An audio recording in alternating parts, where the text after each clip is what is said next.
The Gettys, a name synonymous with unimaginable wealth. Their fortune, amassed through oil, placed them among the world's elite.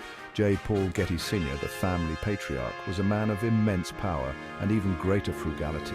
His ruthlessness in business was legendary, his heart seemingly as impenetrable as his vault. But behind the facade of wealth and influence, a family drama was brewing. The Gettys, despite their riches, were not immune to tragedy. John Paul Getty III, the grandson of the oil tycoon, was a young man caught in the crosshairs of his family's legacy. Growing up surrounded by extravagance, he seemed destined for a life of privilege. Yet this gilded cage couldn't protect him from the dark underbelly of their world. In 1973, the unthinkable happened. John Paul Getty III vanished from the cobbled streets of Rome, kidnapped in a plot as audacious as it was cruel. The world watched, captivated and horrified, as the Getty name was dragged through the headlines.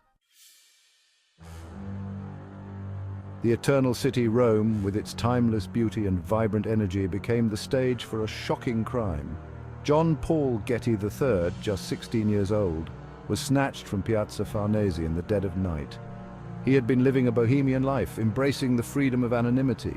Little did he know his lineage made him a target. The kidnappers, a ragtag group of Italian criminals, saw him as a golden goose. They demanded a king's ransom, $17 million. The news sent shockwaves through the Getty family, but the most shocking reaction came from the family patriarch himself.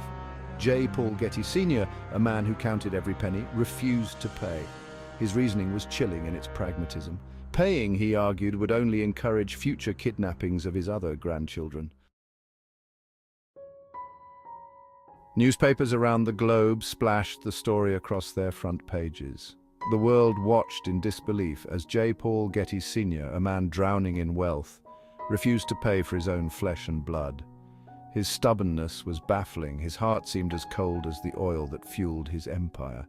Rumors swirled. Some whispered that the kidnapping was an elaborate hoax, a ploy by the rebellious teenager to extort money from his tight-fisted grandfather. Others speculated about family feuds and dark secrets, but amidst the speculation, one thing was clear. John Paul Getty III was alone at the mercy of his captors, while his family remained locked in a battle of wills. Section 4. A gruesome delivery and a change of heart. As weeks turned into agonizing months, the kidnappers grew increasingly desperate. Their captive, once a symbol of their potential fortune, was now a liability. They needed to prove they were serious, to shake the Getty family to their core.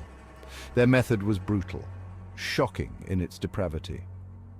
A package arrived at the offices of a Roman newspaper. Inside, carefully preserved, was John Paul Getty III's severed ear. A lock of hair was included, along with a chilling note. The message was clear: pay the ransom, or the boy would be returned piece by piece. This horrific act finally broke through J. Paul Getty Sr.'s icy resolve. His public image, already tarnished by accusations of heartlessness, was in tatters. He agreed to negotiate, but only on one condition. The ransom would be treated as a loan to his son, to be repaid with interest. Section 5. Freedom at a Price, the Ransom and its Aftermath. After months of agonizing negotiations and public scrutiny, a reduced ransom of $3 million was agreed upon. The money was delivered, and John Paul Getty III, pale, emaciated, but alive, was released. The ordeal, however, had left an indelible mark. He was a changed young man, forever scarred by the trauma of his captivity. Subscribe to my YouTube channel.